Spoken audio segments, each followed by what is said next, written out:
शांत एकदम आए, शांत शांत शांत आए।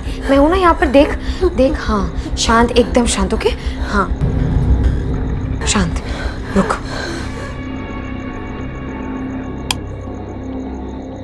पानी पी।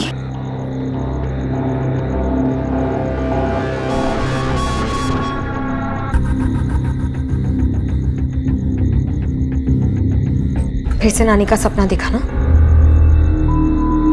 मला तर तुझं काही कळतच नाही आई। क्या जरूरत है बाबा का टॉर्चर सहने की? बचपन से देखती आ रही हूँ आई, अब तुझे यूं और थोड़ा थोड़ा मरते नहीं देख सकती मैं। पर अगर क्या क्या चाहती हो तुम कि एक दिन बाबा आया और तुम्हें ऐसे ही मार दे और मुझे भी तुम्हारी तरह सपने आए? नहीं नहीं ना नहीं। बस अब तू यहाँ नहीं रुकेगी आई। तू बाबा को छोड़कर चली जाए यहाँ से। चल आई, मैं कह रही हूँ ना, चल मेरे साथ। ताई तो आई को कहाँ लेके जा रही है? प्रथम हट जाए यहाँ से। लेकिन ताई मेरी एक बार मेरी बात सुन। आई नहीं, तू चाहती है ना कि मैं हमेशा खुश रहूं, तो चल मेरे साथ। हाँ लेकिन ताई मेरी बात तो सुन। प्रथम मैंने कहा ना, बीच में मत पड़। चल आई।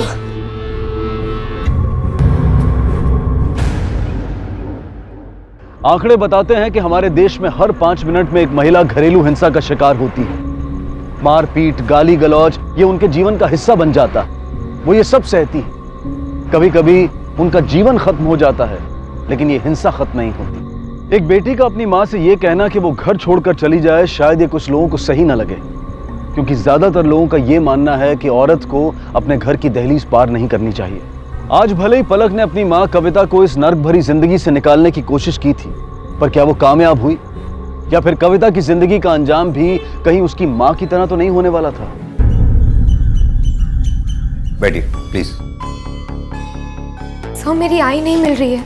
मैंने उनको फोन भी लगाया, लेकिन उनका फोन बंद आ रहा है। उनके जान पहचान वाले या आस पड़ोस में पूछताछ की आपने? सर मैंने सबको फोन लगा लिया, लेकिन बेटा अपने पापा को कुछ तो बोलने दो। ये मेरे पापा नहीं है, मेरे अंकल है। अंकल हैं? जी। तो आपके पापा इस वक्त कहाँ हैं? सर अपने बाबा के टॉर्चर से ही तो मैं अपनी आई को। टॉर्चर?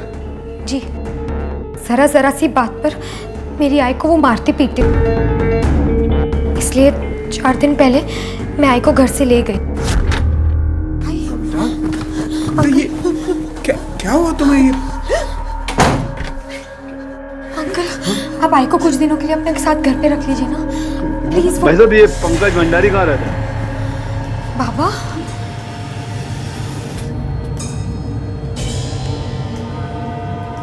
आई, वो लोग तो यहाँ भी आ गए। कविता, कविता तुम्हारा यहाँ पर रुकना ठीक नहीं है। हाँ अंकल, आप एक काम करिए, आप आई को लेकर ना कहीं दूर चले जाइए। काय बोलतेस तू? अंकल प्लीज आप आई को लेकर कहीं दूर चले जाए, ताकि बाबा इनको ढूंढ ना सके। बेटा आई, तू मेरी फिक्र मत कर। चलो अब आप जाइए। काळजी घे स्वतःची। चलो अब जल्दी से जाओ प्लीज। पलक तुम अपना ख्याल रखना। हाँ जाओ आई। अरे भाई साहब ये पंकज भंडारी कहाँ रहता है? पंकज भंडारी वो आगे राइट साइड में वो गली में रहता है। पंकज, दरवाजा खोल। उधर देख।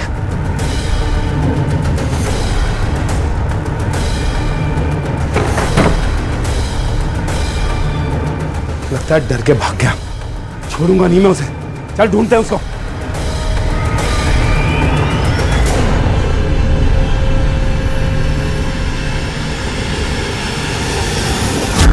पंकज, आप कविता को अपने घर से फिर कहाँ ले गए? सर इगतपुरी, वहां पर मेरे एक दोस्त का फार्म हाउस है। आपके यूं दूसरी औरत के साथ चले जाने से आपकी वाइफ को कोई प्रॉब्लम नहीं हुई? सर कविता मेरे लिए दूसरी औरत नहीं है। कविता 20 साल पुरानी मेरी बहुत अच्छी दोस्त है। उसकी शादी हो गई और मैं पुणे शिफ्ट हो गया। फिर 6 महीने पहले जॉब के लिए मेरा नासिक में ट्रांसफर हुआ और कविता से मुलाकात हो गई। आपने अभी भी मेरे सवाल का जवाब नहीं दिया। मैंने आपसे पूछा आपकी वाइफ को कोई प्रॉब्लम थी या नहीं? सर मेरी वाइफ शोभा कविता को बहुत अच्छी तरह से जानती है। शोभा पूना में बैंक में काम करती है और वहीं पर अपनी आई के साथ रहती है। इनफैक्ट 23 तारीख को शोभा भी इगतपुरी आई थी। कुछ टाइम के लिए हम तीनों ही साथ में थे। कविता बहुत परेशान थी, उसे ये सब बिल्कुल अच्छा नहीं लग रहा था। कविता तुमने कोई गलती नहीं की है।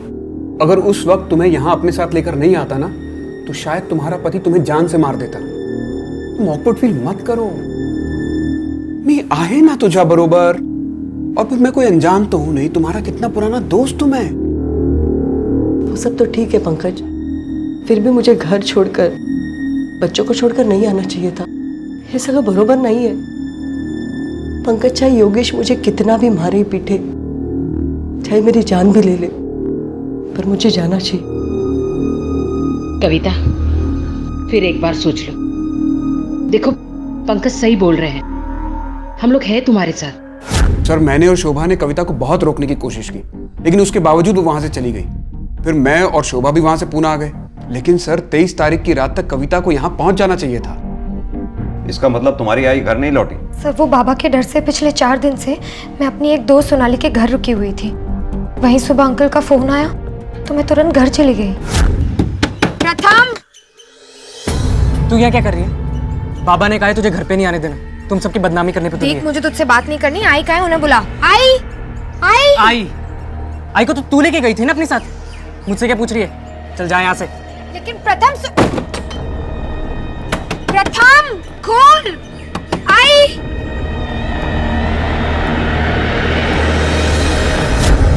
प्रथम ने ऐसा क्यों कहा पलक से, ये तो मेरी कुछ समझ में नहीं आ रहा है। हाँ, 23 तारीख की रात को 11 बजे के आसपास मेरी कविता से बात हुई थी। हाँ पंकज, मैं घर के बाहर ही खड़ी हूँ। कविता, तुम घर जाओ, अपना ख्याल रखना, और कोई भी प्रॉब्लम हो तो मुझे फोन करना, ठीक है? ठीक है।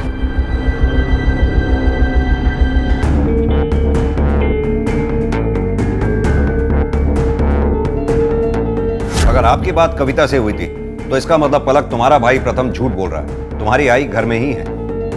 जी सर, हो सकता है कि आई घर पर ही हो। सर, मुझे बहुत डर लग रहा है। सर, आप प्लीज मेरे साथ चलिए ना, कहीं मेरे पापा ने आई को फिर से मारा।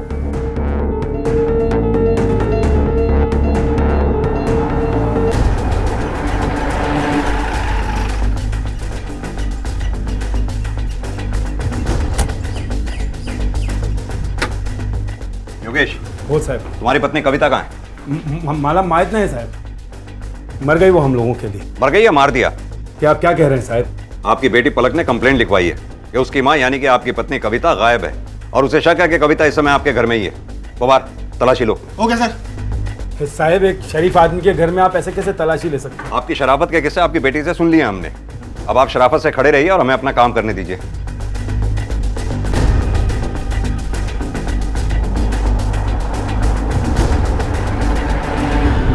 अंकल, आपकी शादी हो चुकी है, आपने ये बात हमसे छुपाई क्यों? तुम्हारी आई से कुछ भी नहीं छुपाया, उन्हें सब पता है।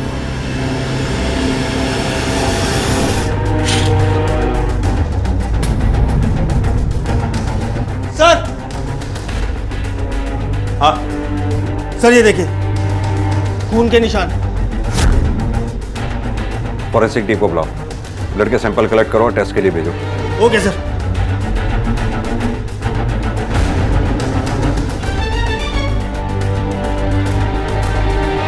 सर, पूरा घर छान मारा, कविता कहीं नहीं मिली।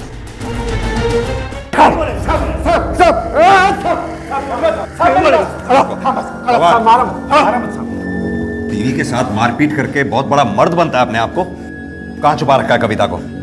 जिंदा भी है या मार दिया उसको? बोल। नहीं साहब, साहब माझा विश्वास करा साहब, मैंने कुछ नहीं किया। मेरा और उसका सिर्फ जैसा मियाँ बीवी का तू मैं होता है साहब, वही हुआ बस। तेरे हिसाब से तो हमारे तेरे बीच में भी तू मैं ही हो रही है। साहब देवा शपथ साहब, मैं बिल्कुल ठीक कह रहा हूँ। मैंने कभी उसके ऊपर हाथ नहीं उठाया साहब। वो तो एक चरित्रहीन औरत है साहब, और मेरी बेटी को भी साहब उसने मेरे खिलाफ भड़काया। अभी दोनों माँ बेटी मिलकर मेरे को फंसाना चाहते हैं साहब। पवार सर, इसके साथ तू मैं तब तक जारी रखो जब तक ये सच ना उगल दे। Okay sir. साहब मैं सच बोल रहा हूँ साहब। इतना बड़ा कदम उठाने की क्या जरूरत थी? आखिर वो तेरा बाप ही है, इस बात को कैसे झुटला सकती है तू? ये तो मुझे भी जेल भेज देगी। हाँ, वो भी झूठ बोलकर। नाना, बाबा के बारे में मैंने कोई झूठ नहीं बोला है, और वो तो आपने भी देखा था ना। आपके सामने ही बाबा ने आई को जान से मार डालने की धमकी दी थी, याद नहीं है आपको? अरे क्या गलत करती है आई पंकज अंकल से मिलकर? पुरानी दोस्त है वो, अगर उनसे मिलकर अपना दुख दर्द नहीं बांटेगी तो और किससे बांटेगी?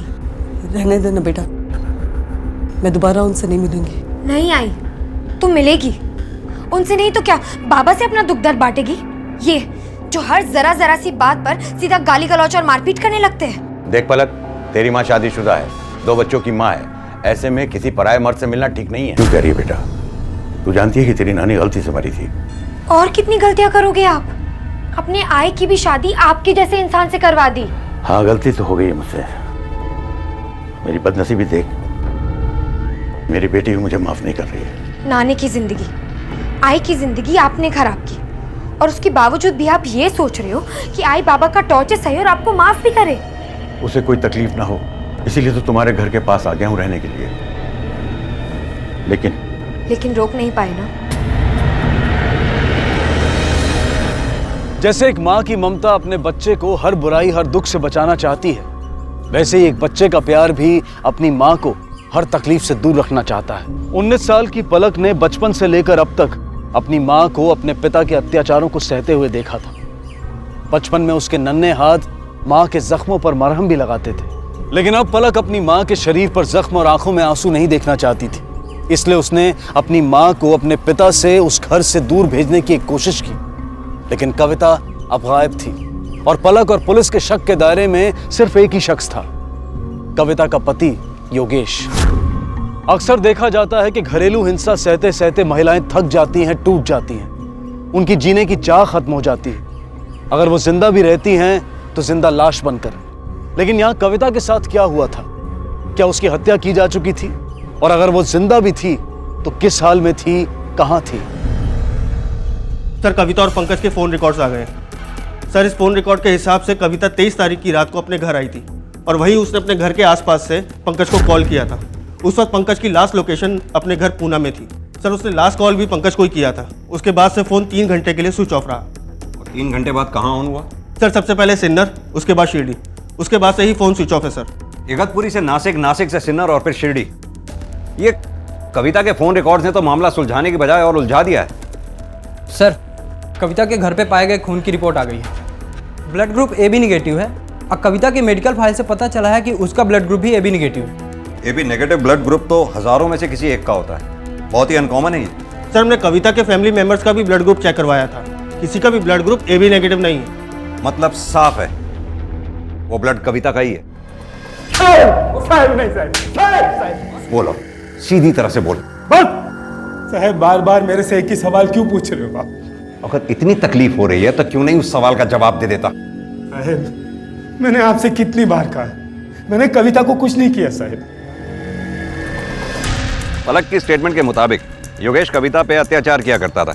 वहीं योगेश का कहना है कि कविता एक कैरेक्टरलेस औरत थी, यानी कि योगेश के पास कविता की हत्या का मोटिव था। सर, पहले 11 बजे कविता घर आई होगी।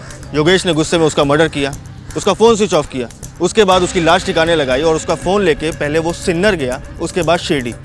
सर, ये काम अकेले योगेश का नहीं लगता, इसमें ज़रूर कोई और शामिल है। और हाँ सर, एक बात और, कविता के पिता विमल, वो भी 3 महीने पहले कविता के पास वाले घर में आके रहने लगे थे। यानी कविता के पति और पिता दोनों ने मिलकर कविता की हत्या की, फिर एक ने कविता की लाश को ठिकाने लगाया और दूसरा उसके फ़ोन को लेकर इधर उधर घूमता रहा। सर, हमने योगेश की बहुत तोड़ाई करी, लेकिन वो कुछ भी बोलने को तैयार नहीं है। मुझे लगता है हमें योगेश के ससुर विमल से पूछताछ करनी चाहिए। वैसे भी वो अपनी बीवी के मर्डर केस में सजा काट चुके हैं। आप अपना पुश्तैनी मकान छोड़ के कविता के पड़ोस में किराए के एक छोटे से मकान में शिफ्ट हुए, क्यों? नाना को डर लगने लगा था कि कहीं बाबा भी आई के साथ वही ना करे जो उन्होंने नानी के साथ किया था। सर, मैंने अपनी बीवी को जानबूझकर नहीं मारा था। वो मेरी जिंदगी की सबसे बड़ी भूल थी। उस भूल की सजा कानून मुझे भरपूर दे चुका है। मैं अपनी बेटी से रोज माफी मांगता था, लेकिन वो रोज आई बाबा के हाथ की मार भी खाती थी। कैसे माफ करती वो नाना को? नानी तो मर के नाना के अत्याचारों से मुक्त हो गई थी, लेकिन आई वो तो रोज जुल्म सह रही थी और उनकी शादी भी नाना ने ही करवाई थी। कहीं ऐसा तो नहीं कि अपनी भूल सुधारने के लिए आपने अपनी बेटी को इस नरक भरी जिंदगी से मुक्ति दिलाने के लिए मार दिया हो? नाना जी ने ऐसा कुछ नहीं किया है। 23 तारीख को मैं नाना जी के साथ नाना जी के घर में ही था। आई उस दिन वहाँ नहीं आई थी। प्रथम, अगर तुम झूठ बोल रहे हो तो इतना याद रखो कि बहुत बड़ी सजा होने वाली है तुम्हें।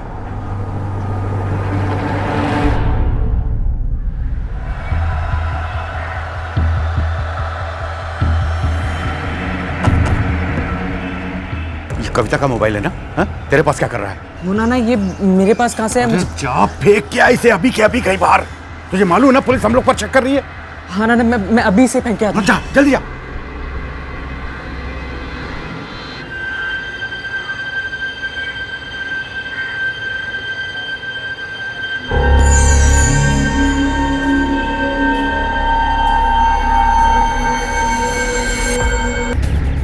कहीं और खून करके लाश को यहाँ ठिकाने लगाया गया और सीमेंट में चुन देने की वजह से चेहरा पहचानना मुश्किल हो रहा है। एक काम करो, बॉडी को पोस्टमार्टम के लिए भेजो और लाश का हुलिया आसपास के सारे पुलिस स्टेशन में भेजो। अगर कहीं मिसिंग कंप्लेंट दर्ज हुई होगी तो ही कुछ पता चल सकता है। सर, और ये ड्रम लगता है किसी टेम्पो टाइप गाड़ी में लाया गया है। Yes, you are right. ऐसा करो, आसपास जितने भी ट्रैफिक सिग्नल्स हैं पिछले 5 दिनों की सीसीटीवी फुटेज चेक करो। ओके। और हर माल ढोने वाली गाड़ी से ही पूछताछ करो।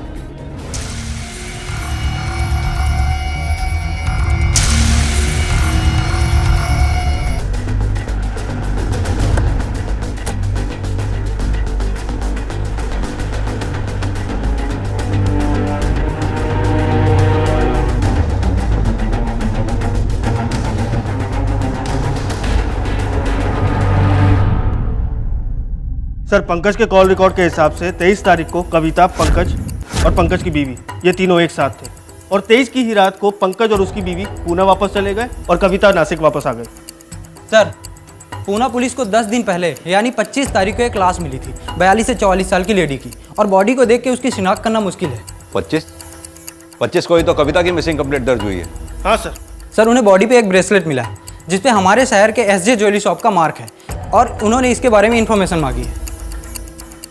ये देखिए, ध्यान से देखिए इस ब्रेसलेट को। यस सर, ये डिज़ाइन मेरी दुकान के हैं सर, लेकिन किसने कब खरीदे ये कहना बहुत मुश्किल है। उस समय हमने करीब 2000 ब्रेसलेट बनाए थे सर। आप हमें सीसीटीवी की फुटेज दे सकते हैं? Yes sir, sure. Over. Okay sir.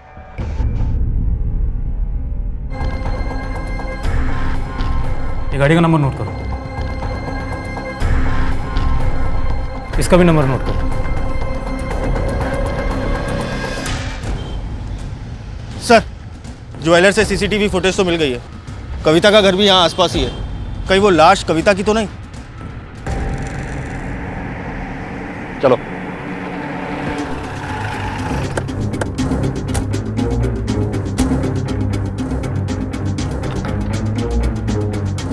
Sir, आई के बारे में कुछ पता चला क्या? अभी तक तो कुछ नहीं पलक, लेकिन हम अपनी तरफ से पूरी कोशिश कर रहे हैं। हाँ, एक बॉडी जरूर मिली है पुणे पुलिस को जिसपे से एक ब्रेसलेट मिला है, उस पर नासिक के ही किसी ज्वेलर्स का स्टैंप लगा। आपको हमारे साथ पूना चलना पड़ेगा उस बॉडी को आइडेंटिफाई करने के लिए।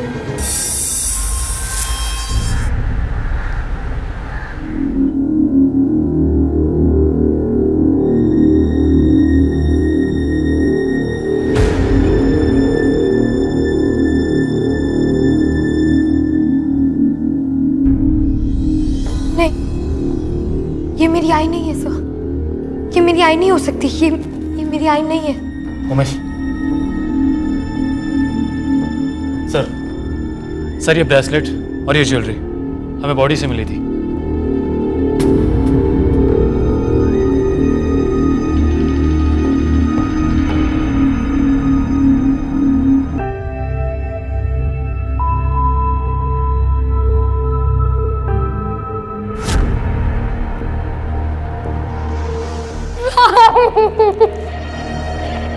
आई उठ, आई प्लीज उठना, देख मम्मी, आई।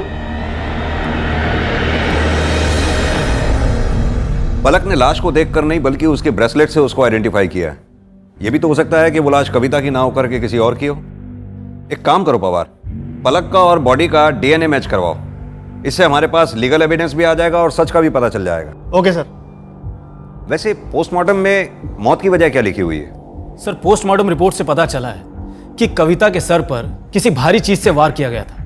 लेकिन हाँ सर, कविता की मौत चोट लगने की वजह से नहीं हुई है, बल्कि गला दबा के मारा गया उसे। और मौत का टाइम है 24 तारीख को सुबह 7 से 9 के बीच। वो जो ड्रम लेके आया था, कहाँ से लेकर आया था, इस बारे में कुछ पता चला? अभी तक तो कुछ पता नहीं चला है, लेकिन तलाश जारी है।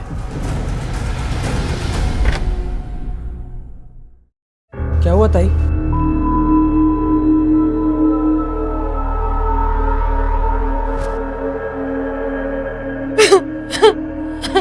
क्या हुआ?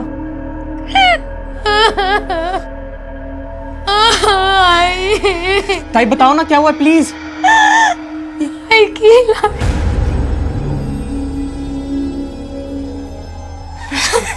नहीं नहीं, मुझे सिनाई को बाहर नहीं लेके जाना चाहिए था। नहीं मैं ले जाती और नहीं ये सब। बॉडी से मिले ब्रेसलेट और बाकी गहनों से अनुमान लगाया जा रहा था कि वो कविता ही थी। और अगर वाकई वो लाश कविता की थी तो फिर कौन था उसका हत्यारा और उसकी हत्या के पीछे कारण क्या था? पुलिस के लिए सबसे बड़ा सस्पेक्ट योगेश था, लिहाजा योगेश के साथ सख्ती से पूछताछ की गई, लेकिन कोई फायदा नहीं हुआ। उधर पुणे पुलिस अब भी उस टेम्पो वाले की तलाश कर रही थी जो शायद ड्रम में रखी कविता की लाश को वहां तक लेकर गया होगा। जिस प्लानिंग से इस हत्या को अंजाम दिया गया था उससे पुलिस को इस बात का तो अंदाजा हो गया था कि इसमें किसी शातिर क्रिमिनल का हाथ है। यह भी हो सकता था कि इसमें शायद एक से ज्यादा लोग शामिल हों। और कौन थे वो लोग?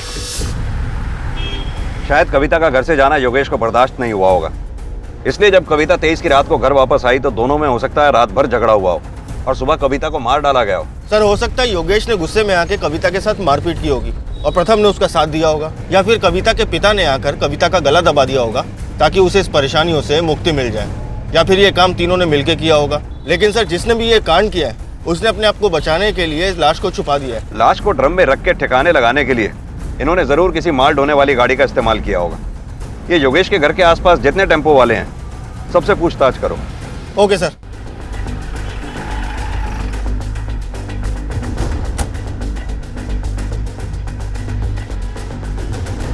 हाँ साहब, हेलो। इस ड्रम को पहचानते हो? इसे पूना लेके गया था कोई? नहीं साहब, मला माहित नाही काही। इनमें से किसी को पहचानते हो?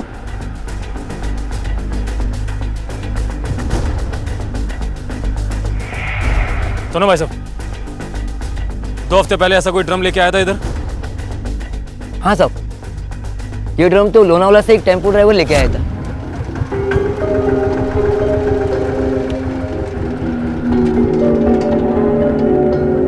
अरे मुन्ना भाई, कैसे हो? हाँ भाई अच्छा हूँ। और अरे कहाँ, रास्ते में क्यों रुके हो? अरे मुंह धोने के लिए रुका था, एक भाड़ा मिला है ड्रम, उसको पुनः पहुँचाने जा रहा हूँ। जो ड्रम के साथ इनमें से किसी को देखा था? नहीं साहब, ये नहीं, वो तो मेरा दोस्त था, उसका नाम है मुन्ना, वो अकेला था, उसके साथ कोई नहीं था।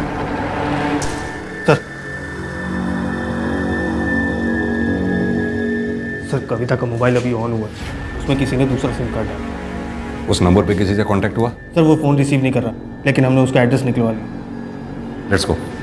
हाँ साहब, वो ड्रम मैं ही अपने टेम्पो में लेकर आया था। साहब एक आदमी हमारे लोनावाला टेम्पो स्टैंड पे आया और कहने लगा कि उसे पूना जाना है और मुँह मांगा भाड़ा भी दिया साहब। कैसा दिखता है, कुछ याद है? नहीं साहब, मुँह पे गमछा लगाया हुआ था और बड़ा सा चश्मा भी पहना था। कैसी शक्ल थी देख नहीं पाया साहब। तुम्हारे पास में कोई आता है और तुम ये जानने की कोशिश भी नहीं करते हो कि वो कौन है, सिर्फ और सिर्फ पैसे से मतलब रखते हो? नहीं साहब, पूछा था, कहने लगा माता निकली है इसलिए गमछे से मुंह को ढका हुआ है साहब, और पीछे जाकर ड्रम के पास बैठ गया टेम्पो में। लोनावाला टेम्पो स्टैंड तक वो आदमी ड्रम कैसे लेकर आया? वो नहीं पता साहब। सर ये फोन मैंने चुराया नहीं है साहब, मुझे कचरे के ढेर से मिला।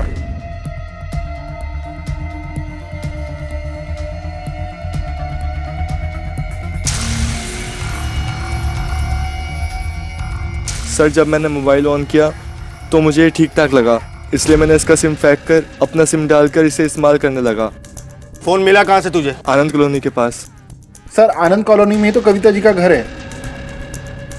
कविता के फैमिली वालों को पूछताछ के लिए बुलाओ। Yes sir. और इसे गाड़ी में डालो। चल।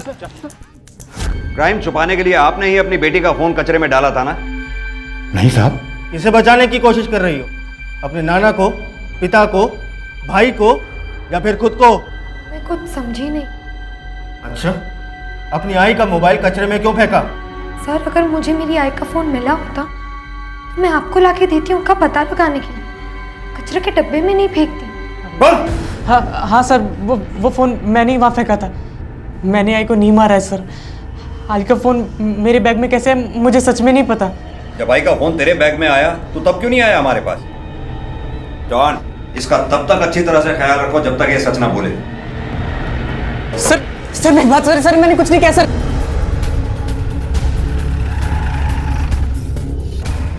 सुनो, इस फोटो को ध्यान से देखो और बताओ कि ये ड्रम यहाँ कौन लेकर आया था। जी साहब, ऐसा ड्रम मैंने कल्याण से उठाया था और लोनावाला छोड़ा था अपनी गाड़ी से। कौन लाया था? नाम नंबर पता कुछ याद है? ये तो नहीं मालूम साहब। कहाँ से पता होगा तुम्हें? चेहरे पे गमछा जो बांध रखा था उसने। अब ये बताओ कल्याण तक ये ड्रम किस गाड़ी में लेकर आया था? ये तो पता होगा। ठीक है, जाओ तुम। उमेश, ये खूनी बड़ा ही शातिर है। पहले कहीं से कल्याण, फिर वहां से लोनावला और फिर वहां से पुणे। ऐसा उसने इसलिए किया ताकि पुलिस इन सबके बीच में भटकती रहे और उस तक पहुंच ही ना पाए।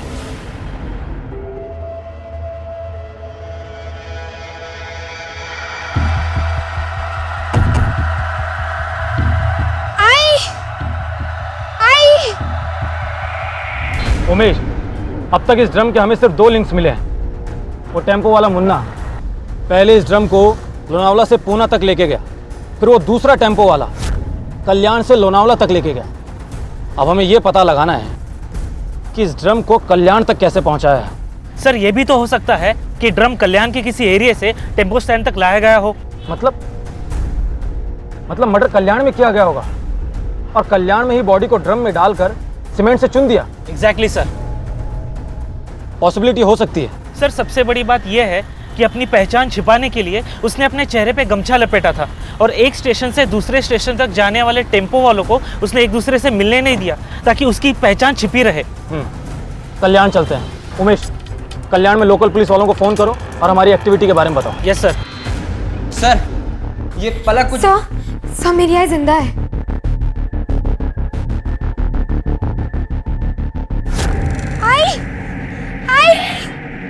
उस ऑटो का नंबर याद है तुम्हें? नहीं सर।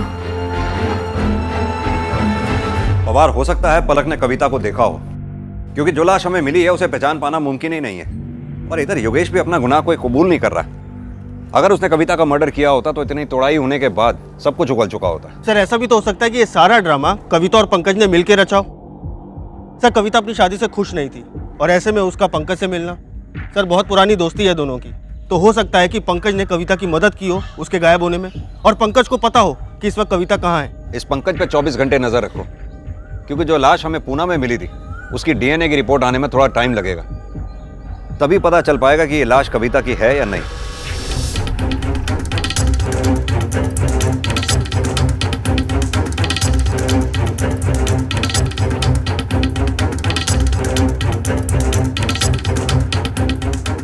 उमेश, समझ में नहीं आ रहा कि कल्याण टेम्पो स्टैंड तक ये ड्रम कैसे पहुंचा होगा।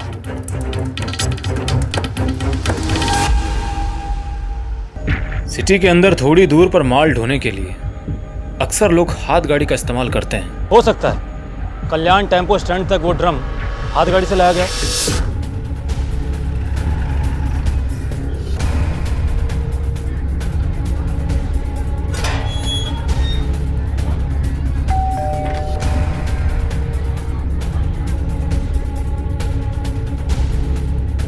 सर एक औरत आई पंकज से मिलने। चेहरा ठीक से देखा नहीं, लेकिन हुलिया से कविता लग रही है। Okay sir. अरे भाई साहब, इस फोटो को ध्यान से देखो और बताओ कि कल्याण टेम्पो स्टैंड तक ये ड्रम तुमने छोड़ा था।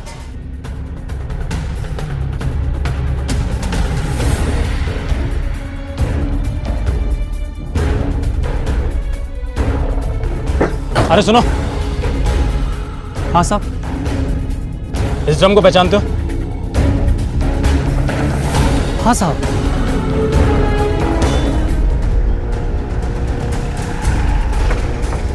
सर आइए। तलाशी लो। क्या हुआ सर? क्या हो गया? कविता आपसे मिलने आई और आपने हमें खबर तक नहीं की। कविता नहीं सर, मेरी वाइफ आई है अभी। क्या हुआ सर? आप अपने पति से इसी तरह छुप छुप के मिलने आती हैं, या जब भी आप घर से बाहर जाती हैं इसी तरह मुंह कवर करके जाती हैं? वो मुझे डस्ट से एलर्जी है इसलिए मैंने मुंह ढक लिया था और कुछ नहीं। सर अंदर कोई नहीं है। कविता, आपके पति की पुरानी दोस्त जानती हैं आप उन्हें? सर, कविता के बारे में मुझे सब पता है। इनफैक्ट मैं उसे इगतपुरी में मिली भी हूँ। वो बहुत अच्छी लेडी थी। थी नहीं, शायद वो अब भी जिंदा है। उसकी बेटी पलक ने देखा है उसे। सर कहाँ है वो? मैं उससे मिल सकता हूँ? जरूर मिल सकते हैं। जैसे ही हम उससे मिल लेते हैं आपको भी मिलवाएंगे। चलो पवार। पवार, ये मियाँ बीवी की हिस्ट्री निकालो। सवाल पूछने पर ये लोग जिस तरह से जवाब दे रहे हैं, लगता है कि दोनों प्रैक्टिस करके बैठे हैं। सर मुझे तो इस पलक पे भी शक हो रहा है, कहीं अपनी माँ को देखने वाली बात करके या मैं गुमराह करने की कोशिश तो नहीं कर रही। पॉसिबल है। ऐसा करो, पलक ने जिस एरिया में अपनी माँ को देखा है पता करो कहीं उस एरिया में सीसीटीवी है। अगर है तो सबकी फुटेज चेक करो। Okay sir.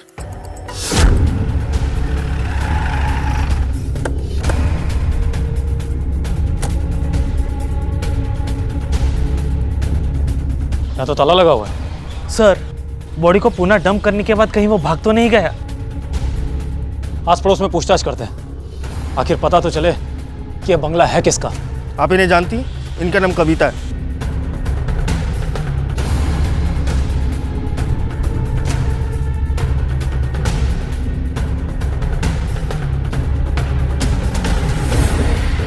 भाई साहब, इस सीसीटीवी कैमरे की फुटेज मिल सकती है?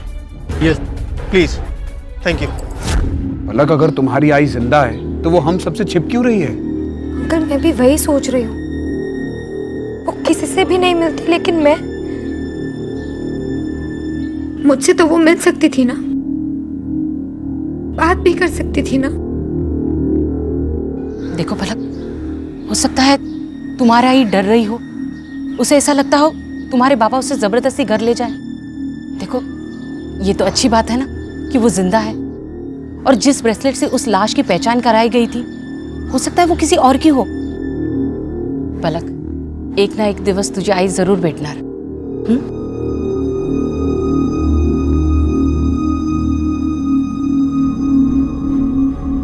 पहले कविता का गायब होना, फिर एक लाश का मिलना, और फिर उस लाश पर से कविता के ब्रेसलेट की तरह दिखने वाले ब्रेसलेट का मिलना, और अब पलक का अपनी मां कविता को जिंदा देखना।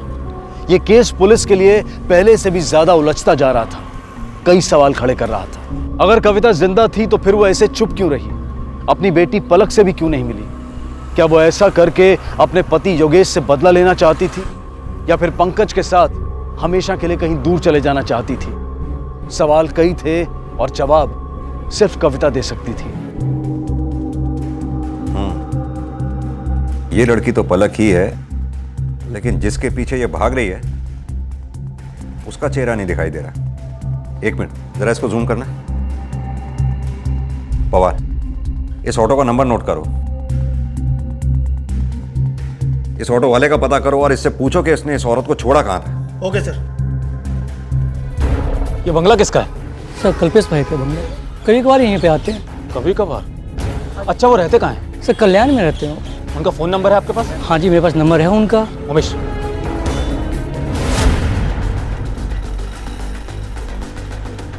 कौन सा घर है? साहब, ये घर है, यहीं पे मैडम उतारत मैंने। चला चला।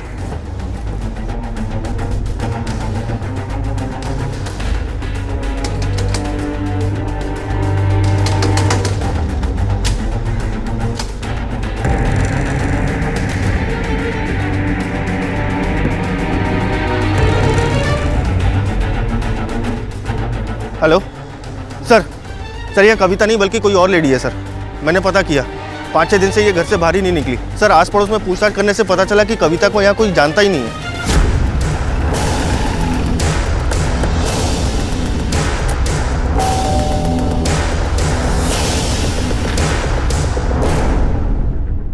जी कल्पेश, आप ही हैं? जी हाँ, क्या बात है? पूना में हमें एक लावारिस ड्रम मिला है, और उस ड्रम में एक बॉडी मिली है जिसे सीमेंट में चुनकर डंप किया गया था, और वो बॉडी नासिक से मिसिंग एक औरत की है जिसका नाम कविता है। जानते हैं इसके बारे में कुछ? कविता? नहीं, मैं किसी कविता को नहीं जानता। तो फिर उस औरत की लाश आपके बंगले में कैसे पहुंची? अरे, मैं कैसे बता सकता हूँ कि लाश मेरे बंगले से कैसे निकली? उमेश सर, उस हाथ गाड़ी वाले को बुलाकर लेकर आओ। Right sir.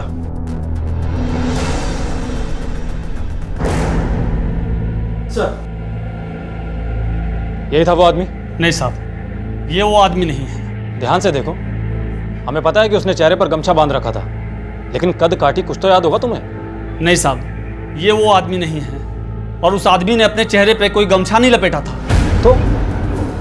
तो तुमने उसका चेहरा देखा था? चेहरा तो देखा था साहब। उमेश सर। स्केच आर्टिस्ट को बुलाओ। Yes sir.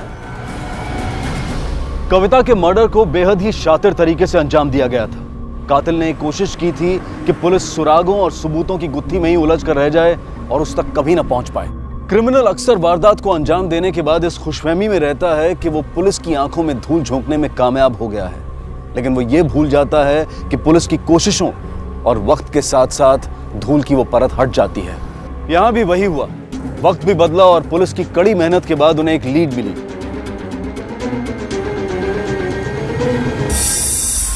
इसे पहचानते हैं आप? मैंने झूठ नहीं बोला था, मुझे सच में लगा कि वो मेरी आई थी। लेकिन पलक, उस दिन तुमने ये बात बड़े कॉन्फिडेंस के साथ कही थी कि वो तुम्हारी आई ही थी, जिंदा थी।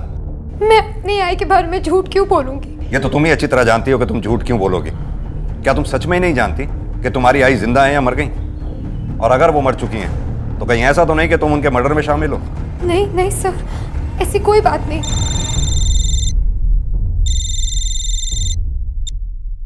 हाँ बोलो। सर, पुणे पुलिस स्टेशन से सब इंस्पेक्टर विजय सुथार बोल रहा हूँ। सर, ड्रम जिस लोकेशन से उठाया गया था उसका पता चल गया है। चलो।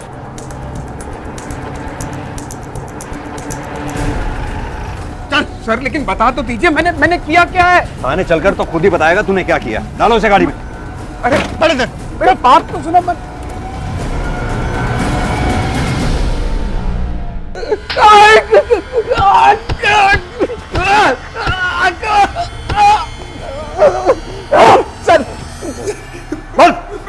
सर मैंने कुछ नहीं किया।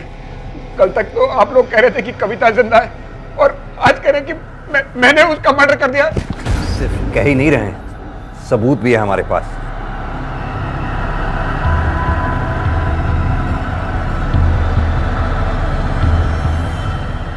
हाँ साहब, यही था वो।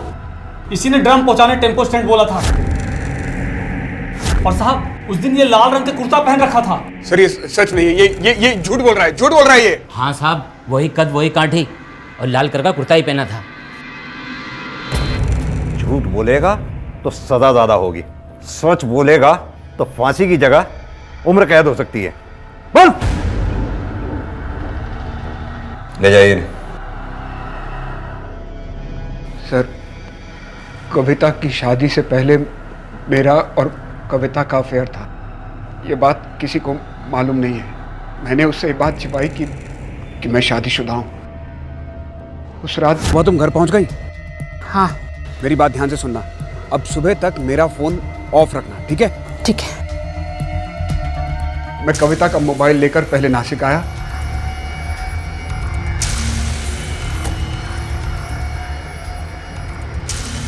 फिर सिन्नर गया और फिर कविता के मोबाइल को शिरडी ले गया। और शिरडी पहुंचकर मैंने कविता के मोबाइल को स्विच ऑफ कर दिया। उसके बाद जब मैं कविता की लाश को ठिकाने लगाने के लिए इगतपुरी पहुंचा तो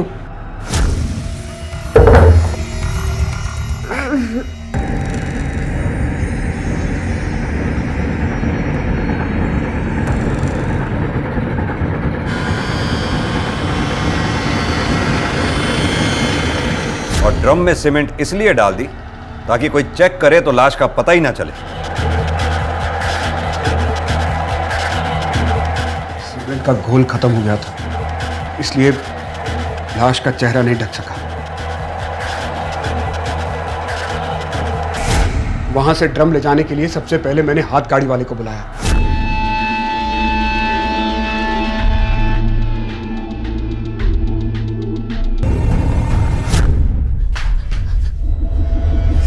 सिर्फ क्राइम करने वाला ही गुनहगार नहीं होता मैडम, क्रिमिनल का साथ देने वाला भी उतना ही गुनहगार होता है। आप ये बताइए कि पलक को उसकी आई दिखाई दी, इसके पीछे क्या राज है? पलक को गुमराह करने के लिए इन्होंने मुझे कविता जैसी ही एक साड़ी लाकर दी और वो ही साड़ी पहनकर मैं पलक के सामने से गुजरी और जाकर मैं एक ऑटो में बैठ गई और थोड़ी ही दूर जाकर मैंने वो ऑटो छोड़ दिया और मैंने दूसरा ऑटो पकड़ा और सीधे जाकर मैं इनसे मिली। क्या हासिल हुआ तुम्हें? कभी सोचा कविता के उन बच्चों के बारे में? प्यार पाने का रास्ता जुर्म कभी नहीं होता। क्या चाहती थी पलक अपनी मां के लिए? सिर्फ यही कि उसकी मां के शरीर पर उसके पिता की मार के जख्म ना हो, रोज उसकी आंखों में आंसू ना हो, परिवार के साथ रहते हुए भी एक खालीपन ना हो। और उसकी गलती सिर्फ इतनी थी कि जिस पंकज को उसने अपनी मां के लिए एक शुभचिंतक समझा था, वो इंसान उसके पिता से भी ज्यादा खौफनाक वहशी दरिंदा निकला।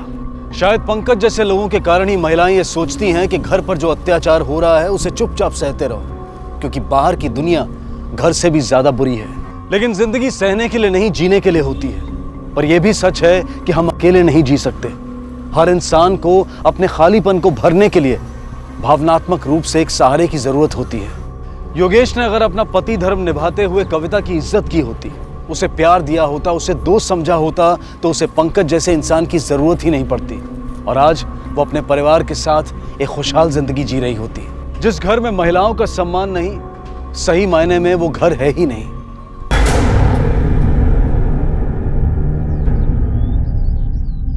अरे हमारी बेटी है, एनजीओ ने क्या फैसला किए?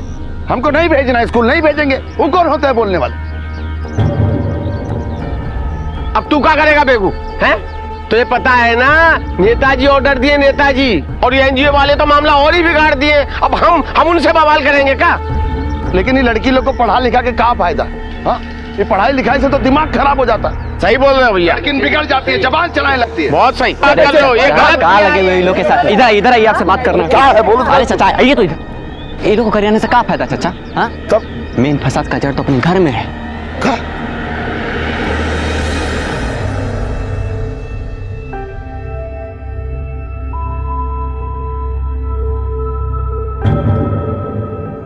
चल चलो एकदम straight line, single line, no talking, silence. Good morning sir. Good morning. Good morning sir. Good morning. Mala good morning बोलो। Good morning. माला बेगू झा। शाबाश बेटा, मन लगाकर पढ़ना। जी चलो। अच्छा हुआ जो आपने मुझे बुला लिया। अब देखिएगा आपकी बेटी पढ़ लिख कर कितना आगे जाएगी। सच्ची मैडम जी, मेरी बेटिया पढ़ सकेगी। हाँ, आपका बहुत बहुत एहसान। आ जाओ माला अंदर, ये है रूम, और वो वाला जो बेड है ना, वो तुम्हारा है, वो 3rd। आ जाओ। ये देखो, यहाँ पे सब क्लीन रखना। मैं हर बार चेक करने आऊंगी। हाँ, नीट और क्लीन, ओके? सब अच्छे से रखना। हाँ, चल। अम्मा, अब चिंता मत करो, मैं खूब मन लगाकर पढ़ूंगी और एक दिन बड़ी ऑफिसर बनूंगी और फिर आपको बाबूजी परेशान नहीं करेंगे। अरे रोटी ला, के मायके जाए तुम्हारे रोटी खाने। अब ला रे।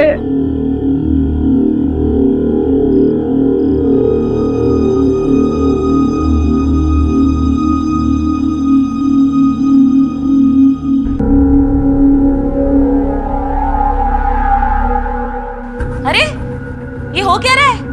अभी तक सोए नहीं तुम लोग? कल सुबह जल्दी जाना है ना स्कूल, चलो सो जाओ।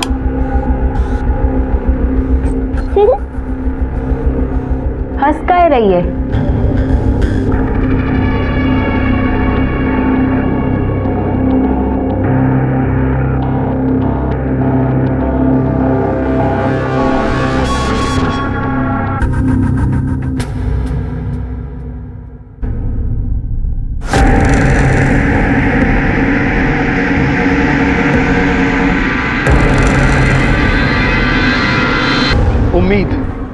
उम्मीद जगाती है हौसला, हौसला दिखाता है नए रास्ते, और ये रास्ते इंसान को उसकी मंजिल तक पहुंचाते हैं। लेकिन जब किसी रास्ते की नींव नफरत, लालच, ईर्ष्या और डर से बनी हो, तो ये रास्ता इंसान को उसकी तबाही की तरफ ले जाता है। और बदकिस्मती से माला के साथ भी यही हुआ।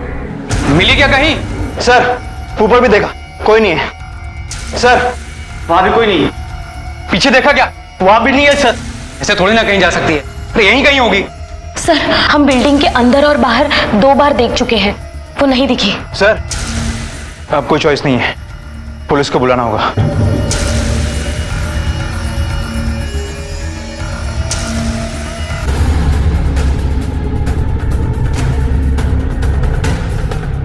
इसका मतलब आपके स्कूल में कोई नहीं जानता कि माला गायब कब हुई? सर वो कभी कभी लड़कियां भाग जाती हैं। लड़कियां भाग जाती हैं? आपके स्कूल में सिक्योरिटी है या नहीं, या वो भी सोए हुए होते हैं? सर कई बार बच्चों को घर की याद आती है, खासकर नए स्टूडेंट्स को। मैंने बहुत बार नोटिस किया है कि माला भी खोई सी रहती थी कभी कभी। क्या गलत है इसमें? बचपन में हमारे टीचर हमेशा सख्त थे, भला ही हुआ ना हमारा।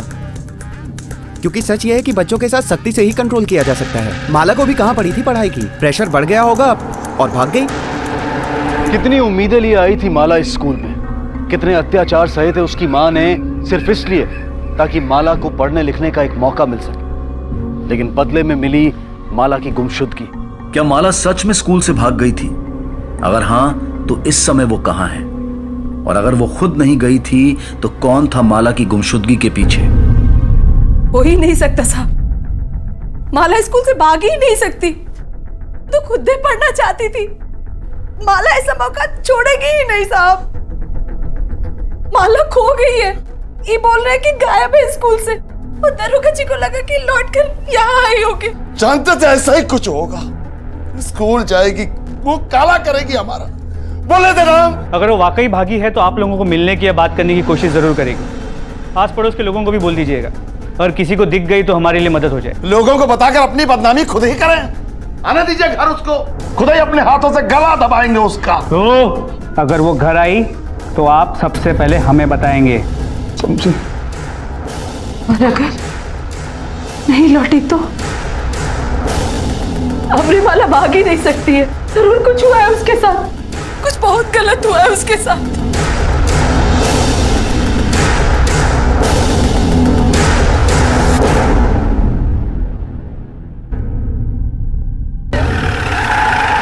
गरीब लोग हैं, कोई पैसे के लिए तो माला को किडनैप नहीं करेगा।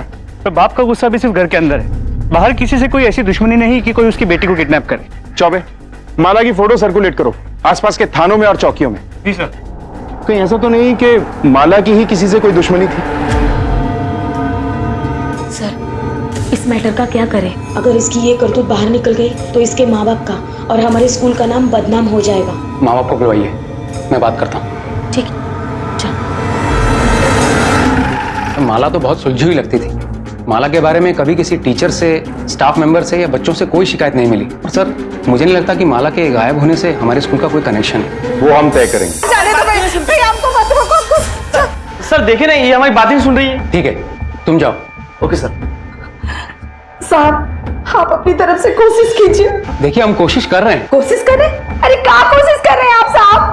आपकी जिम्मेदारी थी हमारी माला। देखिए हमें हमारी जिम्मेदारी मत सिखाई। समझाना था तो अपनी बेटी को समझाते ना। ना जाने किसके साथ भाग गई है और यहाँ हम सबको परेशान करके रखा है। देखिए साहब कुछ भी कहिए, लेकिन हमारी माला को कुछ मत कहिए। हाँ हमारी माला बहुत अच्छी लड़की थी, आप उसके ऊपर ऐसा उल्टा सीधा इल्जाम मत लगाओ साहब, हम कह देते हैं आपसे। हाँ देखिए आप संभालिए अपने आप को, पुलिस तलाश करेगी आपकी बेटी। माला तो गुड गर्ल थी सर, वो किसी से बात भी नहीं करती थी और वो बहुत अलग अलग सी रहती थी। सर पिछले हफ्ते ही 2 दिनों के लिए माला घर गई थी। तभी कुछ हुआ गांव में, जिसकी वजह से स्कूल पहुंचते ही मौका देख के भाग गई। आने के बाद तो ऐसा कुछ लगा नहीं सर, लेकिन बार बार देखो तो कुछ डिस्टर्ब सी लग रही थी वो। डेफिनेटली घर जाने के बाद कुछ हुआ होगा। स्कूल से पुलिस को एक बहुत इंपॉर्टेंट इंफॉर्मेशन पता चली कि माला गायब होने से 2 दिन पहले घर गई थी और वापस आने के बाद से ही वो स्कूल से गायब हो गई। स्कूल के कुछ एम्प्लॉय से बात करके पता चला कि माला के गांव वाले स्कूल स्कीम के खिलाफ थे। एनजीओ एजुकेशन मिनिस्ट्री के लोगों को खुद आना पड़ा था, तब जाके गांव वाले अपनी बच्चियों को स्कूल भेजने के लिए माने थे। अगर खिलाफ थे तो डेफिनेटली गांव वालों में गुस्सा भी बहुत होगा। कहीं इसी गुस्से के चलते तो साहब उसके बाद तो गांव वालों को यह भी पता चला कि माला की मां ने एनजीओ वालों को कांटेक्ट किया था। यानी बदले का एंगल भी हो सकता है। चौबे, डेफिनेटली जब माला गांव आई थी तभी कुछ ना कुछ हुआ है। काम करते वक्त गिर गए थे साहब। अगर पति ने मारा है तो बता दीजिए, घबराइए मत, उसे वार्निंग दे देंगे, आगे से कभी हाथ भी नहीं लगाएगा। ये सब छोड़िए साहब, आप अपनी माला को ढूंढ दीजिए बस। वही करने आए, लेकिन उसके लिए तुम्हें हमारी मदद करनी होगी। माला 2 दिनों के लिए स्कूल से घर आई थी ना, क्या हुआ था उसके बाद? सच बताओ।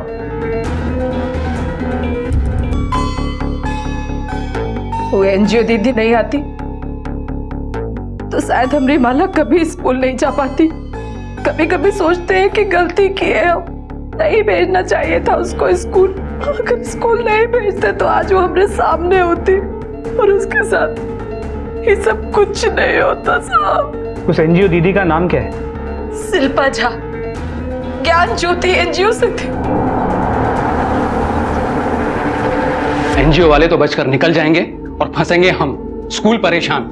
सोचिए अगर प्रमिला टीचर वक्त पर नहीं पहुंचती तो क्या होता। देखिए अब हम और रिस्क नहीं ले सकते, आप इसे ले जाइए। नहीं नहीं प्रिंसिपल साहब, ऐसा मत कीजिए। अगर आप स्कूल से निकाल देंगे तो कहां जाएगी ये? बात को समझिए जरा, स्कूल में पुलिस का आना जाना बहुत बढ़ गया है और आपकी बेटी की इस हरकत के बारे में उन्हें जरा भी खबर होगी ना तो आप जानते हैं ना क्या होगा। देखिए आपकी बेटी अच्छी तरह से जानती है कि उससे कितना बड़ा पाप हुआ है, इसीलिए खुदकुशी कर रही थी। और देखिए हम आपकी बेटी का भला ही चाहते हैं। अभी मामला बहुत गर्म है, अभी आप इसे यहां से ले जाइए। जैसे ही मामला कुछ ठंडा होगा तो वापस ले आइएगा। ठीक है प्रिंसिपल साहब, जैसा आप कहें।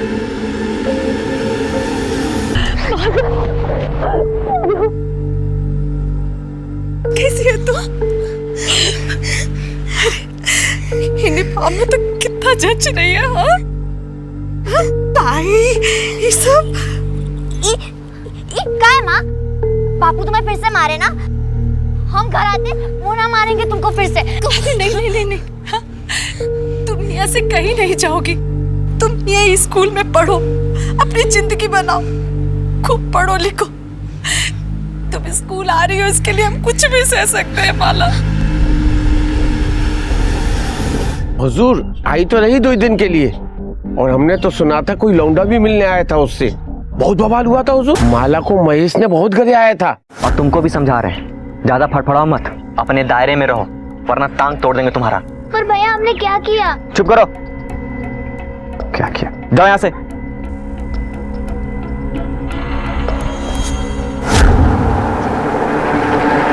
ये बेगू नहीं है कुछ किया होगा सर। माला खुद ही तो नहीं स्कूल से भागेगी, वो इस टाइप की लड़की नहीं है। और ये बेगू है ना, बहुत ही वॉलेंट किस्म का आदमी है। माला को स्कूल भेजने की वजह से उसने जानकी पे गुस्सा उतारा और छुट्टी के बाद जब मैं माला को जबरदस्ती स्कूल लेकर आई तो उसने मुझे खुलेआम धमकी दिया। आप जाइए मैडम जी यहाँ से, सभी का दिमाग खराब करके रख दिया। और माला को हम ज्यादा दिन स्कूल में टिकने नहीं देंगे, कह रहे हैं तुमसे। हाँ सर काफी सीरियस था वो धमकी को लेकर। माला का चचेरा भाई महेश शॉर्ट टेम्पर्ड लगता है।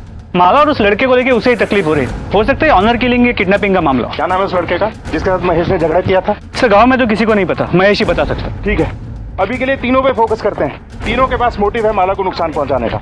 माला का बाप बेगू, उसका चचेरा भाई महेश और ये लड़का जिससे माला मिला करती थी। सर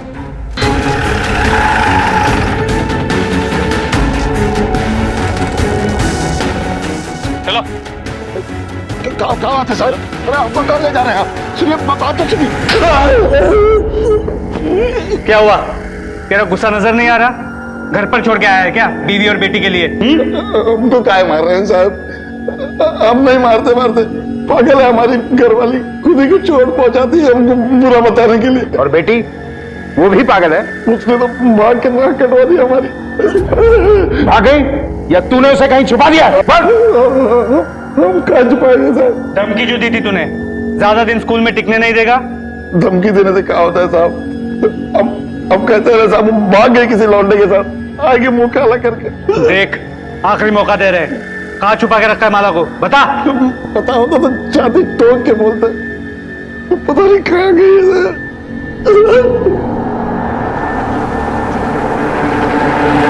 कोई लफंगा हमारी बहन को छेड़े, हम चुप रहेंगे का? तो मार दोगे उसे? नहीं साहब, माला हमारी चचेरी बहन है, परिवार में बाकी सब बहनें ही हैं। एक हम ही इकलौता भाई है, तो साहब हमारी जिम्मेदारी क्या बनता है? और उस हरामी को ना हम मार देते साहब, लेकिन कंट्रोल कर लिया अपने आप को हम। कंट्रोल? लेकिन हमने तो सुना है कि तुमने सारी हदें पार कर दी थी, इतना मारा था उसे। अरे साहब गांव वालों को काम ही क्या है? उनका तो काम है कि हर बात को मिर्च मसाला लगा के बातें करना, लेकिन सब हम उसको ज्यादा मारे नहीं थे, बस समझाए थे कि माला से दूर रहे वो। कौन है वो लड़का? नाम क्या है उसका? कोई जयदेव है साहब, बगल वाले गांव का ही लौंडा है, माला के पीछे पागल है वो। तुम्हें कैसे पता चला उस लड़के के बारे में? माला बताई साहब, वो क्या है ना कि माला का हमें बहुत चिंता लगी रहती है, और उसके बाबूजी खुद तो मिलने जाते नहीं थे और ना इसको माँ को मिलने देते थे साहब। तो साहब हम सोचे कि एक दिन हम ही चले जाएंगे, तो हम चले गए एक दिन स्कूल उसके। बाकी कोई प्रॉब्लम हो तो बता देना। क्या हुआ? कौन प्रॉब्लम है? क्या प्रॉब्लम है तो बताओ ना। एक लड़का है जयदेव, बहुत तंग करता है हमको। क्या नाम बताया उसका? जयदेव। आंख नोच के बाहर निकालेंगे तुम्हारा, समझे? दोबारा उससे मत मिलना। और इसे आंख का दिखा रहे हो बे? हाँ, खा जाओगे काम को। धमकी है साला, खुद को बहुत बड़ा हीरो समझता है। लेकिन उसके मुताबिक तो तू सनकी है, खुद माला ने उसे बताया। क्यों परेशान करता है लड़कियों को? सर वो झूठ बोल रहा है, माला ऐसा बोल ही नहीं सकती। सर हम दोनों बहुत अच्छे दोस्त हैं सर, और सर मैं अपने दोस्त के साथ ऐसा कैसे कर सकता हूँ? अच्छा दोस्त है, कब और कहाँ हुई ये दोस्ती? हाँ सर वो हमारी बहन उसकी क्लास में पढ़ती है। अपनी बहन को हम किताब देने गए थे तो हम उससे मिले थे। हाँ, इस बार भी अपनी बुक भूल गई तू। भैया ये मेरी फ्रेंड माला। हेलो।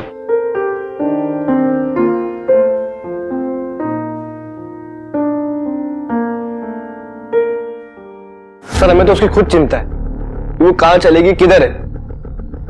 सर ये देखिए, हमने अपने फेस पेज पे उसका फोटो अपलोड किया है कि वो किसी को दिखे तो हमें बताए। सर हम तो खुद उसे ढूंढ रहे हैं सर, वो कहाँ चलेगी, हम कहाँ है अपनी दोस्त के साथ ऐसा करेंगे। लड़की अस्पताल में पहुंचने से पहले ही मर गई थी, लेकिन उसकी मां जिंदा है। वो काफी क्रिटिकल पोजीशन में, करीब 40% जल चुकी है। अभी तक उसको होश नहीं आया है और आगे कुछ कहा नहीं जा सकता है। ठीक है डॉक्टर, जैसे ही उसे होश आए हमें इन्फॉर्म कीजिएगा, हमारा बात करना बहुत जरूरी है। ठीक है, ओके। औरत का पति कौन है? हादसा, कोई अपने ऊपर गलती से केरोसिन नहीं डालता, या तो एक खुदकुशी है या तो मर्डर की कोशिश। तेरी बीवी और बेटी दोनों जलकर मर गए और तू बच गया। कहीं तू नहीं? नहीं साहब, हम तो काम पर थे। अब चाहे तो पूछ लीजिए, टाइम बहुत खराब चल रहा है साहब। टाइम खराब चल रहा है क्या मतलब? कहना क्या चाहते हो? कुछ प्रॉब्लम थी इसलिए तुम्हारी बीवी और बेटी ने? बोल, क्या हुआ था? स्कूल में ही कुछ। स्कूल? कौन सा स्कूल? JM सिंह बालिका विद्यालय। माला का स्कूल? इस केस की शुरुआत से ही पुलिस को माला के घर वालों और जयदेव पर शक था, लेकिन नंदिनी की आत्महत्या ने इस केस के रुख को मोड़ दिया। स्कूल में वो कौन सी भयंकर घटना हुई थी जिसका जिक्र नंदिनी के माँ बाप बार बार कर रहे थे? क्या नंदिनी का माला के गायब होने से कोई ताल्लुक था? सर मैं स्टूडेंट्स के रोजमर्रा के इश्यूज में इन्वॉल्व नहीं होता, वो मेरा काम नहीं है। नंदिनी ने सुसाइड क्यों की आई डोंट नो, लेकिन आपको ऐसा क्यों लगता है कि इसमें स्कूल का कुछ हाथ है? क्योंकि नंदिनी के बाप से मिलकर आ रहे हैं हम, उसी ने बताया हमें। सर आप नहीं जानते, अपने बच्चों की गलतियां छुपाने के लिए अक्सर माँ बाप ऐसे इल्जाम स्कूल के सर पे मढ़ देते हैं। हम क्या जानते हैं क्या नहीं जानते ये हमें मत समझाओ, क्योंकि अगर घसीटते हुए हवालात में हम तुम्हें समझाने पे उतर आए ना तो ठीक नहीं होगा तुम्हारे लिए, समझे? सर फिर तो बेहतर होगा कि आप प्रशांत सर से बात कर लीजिए, वही आपको बता सकते हैं कि एग्जैक्टली हुआ क्या था। नंदिनी, उसे पता चल गया था कि वो कई सब्जेक्ट्स में फेल होने वाली थी। एक दिन स्कूल खत्म होने के बाद मैं क्लास में बैठा था, तब वो आई और कहने लगी, सर हमारे बाबूजी बहुत ही मुश्किल से माने हमें स्कूल भेजने के लिए। इस बार फेल हो गए तो वो हमको घर ले जाएंगे सर, और हम घर नहीं जाना चाहते सर। देखो ये सब तुम्हें एग्जाम के पहले सोचना चाहिए था। सर मैंने सोचा कि रिपोर्ट करूं, लेकिन फिर सोचा कि एक वार्निंग दे दूं। वार्निंग दी और मामला वहीं खत्म हो गया। अगर मामला वही खत्म हुआ होता तो वो आत्महत्या नहीं करती। पता नहीं सर, शायद पढ़ाई का प्रेशर बढ़ गया होगा। इसके पहले भी उसने अपनी जान लेने की कोशिश की थी, लेकिन लकीली हमने उसे बचा लिया था। सर हम रिस्क नहीं लेना चाहते थे, इसलिए नंदिनी को उसके माँ बाप के घर भेज दिया था। सोचा था कि जब मामला ठंडा हो जाएगा तो वापस एडमिट कर लेंगे। आपके स्कूल की एक लड़की ने आपके स्कूल में ही आत्महत्या करने की कोशिश की और आप लोगों ने उसकी वजह तक जानने की कोशिश नहीं की। कमाल है। नंदू बहुत तेज थी पढ़ने में, इसीलिए तो एनजीओ वाली मैडम स्कूल भेजे थे उसको। फिर अचानक क्या हुआ?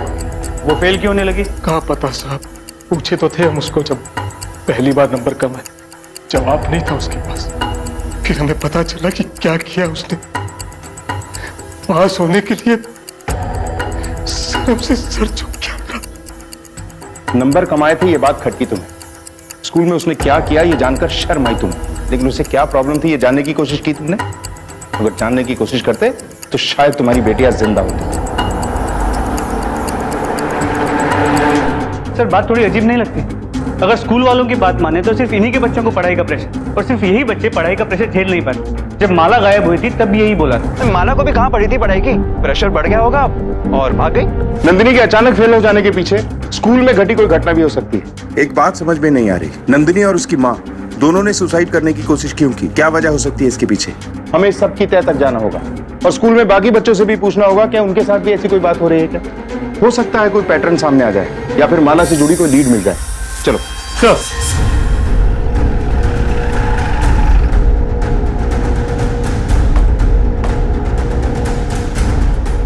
ये सभी स्टूडेंट्स के रिकॉर्ड्स हैं? नहीं सर, ये 7th स्टैंडर्ड तक है। ठीक है, बाकी के क्लासेस के रिकॉर्ड्स भी ले आइए। सर आप तो हमारी स्क्रूटनी कर रहे हैं। स्कूल से आपको क्या मिल सकता है? आप अपना काम कीजिए, हमें हमारा काम करने दीजिए। सर मेरे कहने का मतलब ये नहीं था, मैं बस ये कहना चाहता था कि इससे स्कूल का सिस्टम डिस्टर्ब होता है। स्कूल का सिस्टम? आपकी एक स्टूडेंट गायब हो गई, एक ने खुदकुशी कर ली। किस सिस्टम की बात कर रहे हैं आप? जाइए यहाँ से, आपकी जरूरत पड़ी तो बुलाया जाएगा।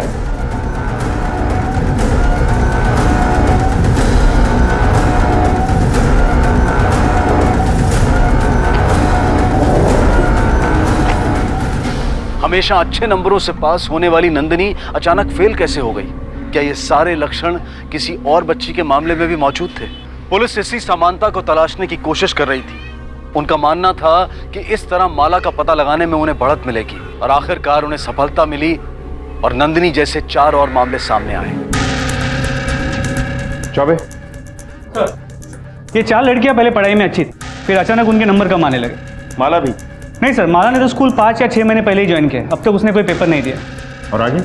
सर इनमें से शर्मिला स्कूल छोड़ के चली गई, नंदिनी ने सुसाइड कर लिया, और तारा और रुचि ये दोनों अब भी स्कूल में हैं, और इनमें से तारा माला की रूममेट है।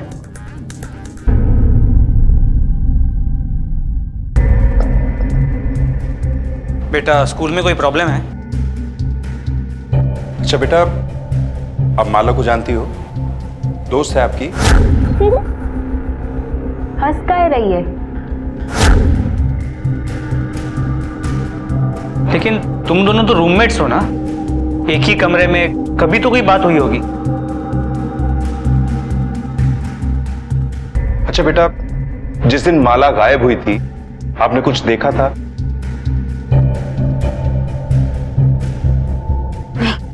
हम सो गए थे। अच्छा छोड़ो, ये देखो, ये तुम्हारा रिपोर्ट, मतलब हर एग्जाम में कितने नंबर मिले। ये यहां तक तो सब ठीक है, तुम बहुत अच्छे नंबरों से पास हो रही थी, फिर यहां से अचानक क्या हुआ? तुम्हारे नंबर इतने कम क्यों आने लगे? देखो बेटा, आप हमसे डरो मत, कुछ भी मत छुपाओ। तुम चाहती हो ना कि माला वापस आ जाए? पहले पढ़ाई में मन लगता था और फिर मन उठ गया। हम जाएं? ठीक है बेटा, जाओ।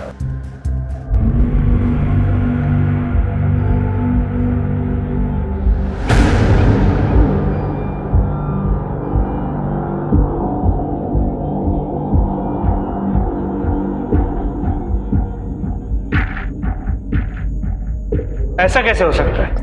एक ही क्लास में होने के बावजूद तुम माला को कैसे नहीं जानती? सर वो दरअसल माला कम ही बात करती थी।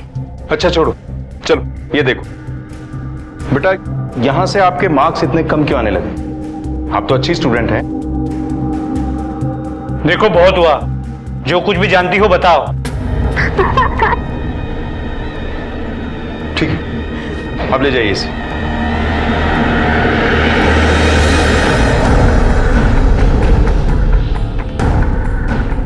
चौबे, पता करो कि वो लड़की शर्मिला जो स्कूल छोड़कर चली गई है वो कहाँ रहती है और अभी किसी स्कूल में पढ़ रही है क्या? रुचि और तारा जरूर हमसे कुछ छुपा रही है। हो सकता है कि जानकारी हमें शर्मिला से मिले। सर। हाँ, बस यही हुआ था। पढ़ाई में पिछड़ने लगी थी तो हमने उसका स्कूल जाना बंद करवा दिया और घर ले आए। हम यहाँ ये जानने नहीं आए कि तुम उसे घर क्यों ले आए। हम ये जानना चाहते हैं कि वो अचानक फेल क्यों है। पहले तो बहुत अच्छी पढ़ाई कर रही थी ना वो। क्या पता साहब। बुलाओ उसे। क्या है ना कि मामला थोड़ा नाजुक है। ये सब स्कूल में जो हुआ ना तो शर्मिला ने खुदकुशी करने की कोशिश की। क्यों? सिर्फ फेल हुई इसलिए? क्या पता साहब। क्या पता? तुम्हारी बेटी ने जान देने की कोशिश की और तुम्हें पता ही नहीं। क्यों? वो हाँ, शायद फेल होने की वजह से। बुलाओ उसे। साहब मैंने कहा बुलाओ उसे। देखो शर्मिला, डरो मत। हमें सच सच बताओ कि तुमने आत्महत्या करने की कोशिश क्यों की थी? सिर्फ फेल होने की वजह से या कुछ और कारण है? हमको बात नहीं करनी। बेटा घबराओ मत, सच बताओ, तुम्हें कुछ नहीं होगा, हम हैं ना। हमने कहा ना हमें कोई बात नहीं करनी।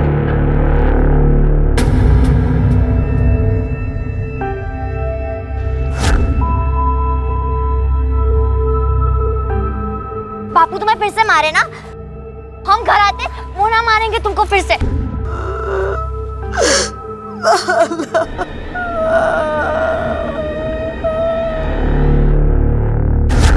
सर अजीब पैटर्न है। लड़की पहले फेल होने लगती है, प्रशांत को रिझाने की कोशिश करती है और फिर सुसाइड करने की कोशिश करती है।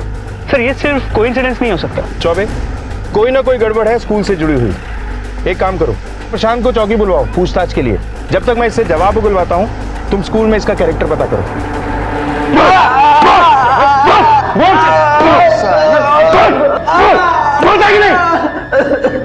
देखिए सर, हमने किसी भी लड़के के साथ कुछ भी गलत नहीं किया है। ऐसे आदमी नहीं है हम। आप चाहे तो स्कूल में किसी से भी पूछ लीजिए, टीचर से, स्टाफ से, बच्चों से। टीचर की रिस्पॉन्सिबिलिटी अच्छी तरह समझते हैं हम। रिस्पॉन्सिबल आदमी भाषण मत दे, जवाब दे। तू तो बोल रहा था कि नंदिनी खुद आई थी तेरे पास। हाँ, खुद ही आई थी, हमने थोड़ी ना बुलाया था उसे। वो आई तो क्या कर सकते हैं हम। बहुत सख्त है प्रशांत सर जी। साहब, प्रशांत सर बहुत कड़क आदमी, कभी कभी बच्चों को बहुत ज्यादा पीट देते हैं साहब। लेकिन किसी लड़की को या हम जैसे टीचर को उन्होंने कभी भी बुरी नजर से देखा नहीं है सर। वो ऐसे आदमी नहीं है। प्रशांत सर बात ही नहीं करते थे, बात बात पर मारते थे। जेंटलमैन आदमी सर, और चिचोरापन बिल्कुल नहीं सर। हाँ माना गुस्सा बहुत करते हैं, पर बच्चे ही ऐसे सर, शैतान।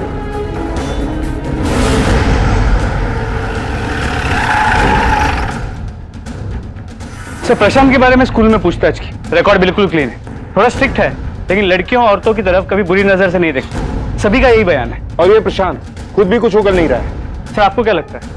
लगता नहीं, मुझे यकीन है कि जरूर ये कुछ ना कुछ छुपा रहा है। खैर, किसी खबरी से या किसी से कोई टिप मिली माला के बारे में? सर अब तक कोई इन्फॉर्मेशन नहीं। माला की जान को दिन ब दिन खतरा बढ़ता रहा है। एक मिनट। हेलो, गुड, तुम वहीं रुको, हम अभी आते हैं। डॉक्टर सिंह, इन्फॉर्म करने के लिए शुक्रिया। इट्स ओके सर, ये तो मेरा फर्ज था। बल्कि वो खुद आपसे बात करना चाहती थी। होश में आते ही वो पुलिस के बारे में पूछ रही थी। थैंक्स। किसने की थी उसके साथ जबरदस्ती? प्रशांत सर ने? प्रशांत सर ने नहीं।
किया था उनका।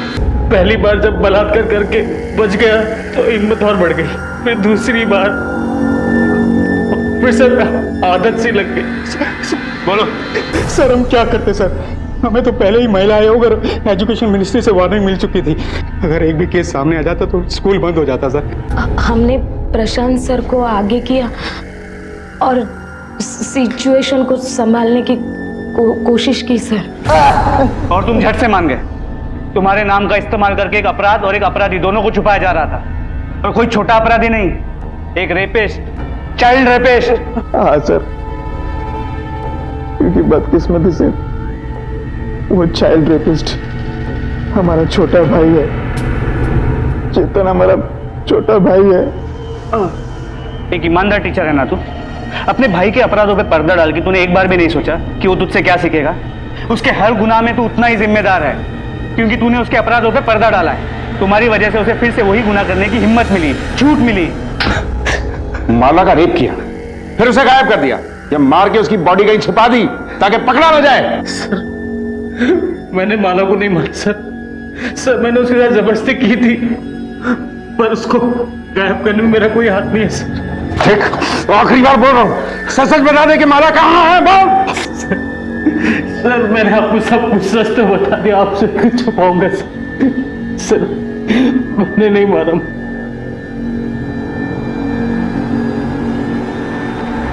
किसी भी पीड़ित व्यक्ति के लिए अपने साथ हुए अत्याचार को उजागर करना आसान नहीं होता है, और यह मुश्किल काम करने के बावजूद अगर उसकी गुहार को अनसुना कर दिया जाए तो वो पीड़ित व्यक्ति अक्सर हमेशा के लिए चुप हो जाता है, खामोश हो जाता है। ये बेहद जरूरी है कि इस तरह की मदद की गुहार पर हम संजीदगी से गौर करें, बच्चों का विश्वास करें, उनकी सुरक्षा करें। बहरहाल सबसे बड़ा सवाल अब भी अनसुलझा था कि माला कहाँ थी। तो चेतन ने माला के साथ भी वही सब किया? नहीं सर, उसकी तो केस ही अलग थी ना।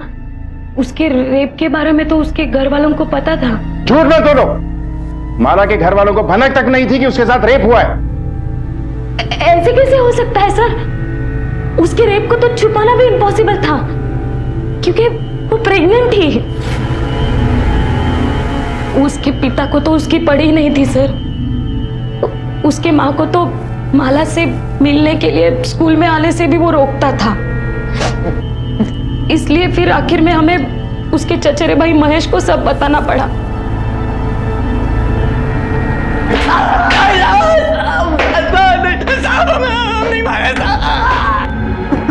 ये जो सारी अकड़ है ना तेरी, उल्टा लटका के ऐसा मारेंगे कि सारी हीरोपंती निकल जाएगी। हाँ साहब, माला को नहीं मारा है, लेकिन गलती उसकी थी साहब। पहले तो स्कूल गई, इसके बाद जयदेव के साथ दोस्ती की। मना किए थे साहब, पर नहीं माने। और सबसे बड़ा पाप, अपने कोख में बच्चा ले आई। हमारी जिम्मेदारी तो हमने की, और लोगों को पता भी तो चलना चाहिए साहब कि पाप करने का नतीजा क्या होता है। जिस स्कूल में पढ़ना चाहती थी ना साहब, उसी स्कूल में काट दी है उसको। और आपको बताया था ना साहब, ये बेकी भाई है पूरे परिवार में। अगर हम नहीं करते तो कौन करता साहब? अपने परिवार की इज्जत के लिए हम ये सब किए साहब। बहुत खुश लग रहा है, बड़ा घमंड है ना तुझे अपने किए पे। अब मार मार के ये खुशी और घमंड दोनों उतार देंगे। पहले इसे सच तो बता दो। माला की प्रेग्नेंट होने की वजह जयदेव नहीं था, माला के साथ बलात्कार हुआ था बड़ी बेरहमी से। उसके स्कूल के टीचर चेतन ने किया था उसका बलात्कार, समझा? कैसा भाई तू? किसी ने तेरी बहन की जिंदगी को बर्बाद कर दिया और तूने अपनी बहन को बचाने की बजाय उल्टा अपनी बहन को ही मार दिया। पहले सच तो जान लेता, मानत है तुझ। हैरानी की बात है ना, किसी मासूम की जान की कीमत किसी की झूठी शान से भी सस्ती साबित हो। कोई गुनाह कर अपने गुनाहों पर पर्दा डालने के इरादे से कुछ लोग बेझिझक किसी की जान लेने तक से नहीं डरते। महेश, स्कूल अधिकारी, यहाँ तक कि माला के माँ बाप, सभी ने बिल्कुल यही किया। काश वो समय रहते माला की पीड़ा को समझते। ये सभी कुछ हद तक माला और नंदिनी की मौत के जिम्मेदार हैं, और वो अन्य लड़कियां जिन्होंने आत्महत्या की कोशिश की, वो भी समाज की इसी उदासीनता का शिकार है। और चेतन जैसे हैवानों को अनदेखा करना उन्हें बढ़ावा देने के बराबर है। आइए इन्हें जड़ से मिटाने का प्रण लें। इसी विचार के साथ अब मैं अनूप सोनी आपसे विदा लेता हूं। फिर मुलाकात होगी अगले एपिसोड में जुर्म की एक और कहानी के साथ। तब तक अपना और अपने परिवार का ख्याल रखें और देखते रहें क्राइम पेट्रोल डायल 100। सबक एक को, सीख हम सबको। जय। क्राइम पेट्रोल्स के और भी दिलचस्प कहानी देखने के लिए हमारे चैनल को सब्सक्राइब करें और बेल आइकॉन दबाना न भूलें।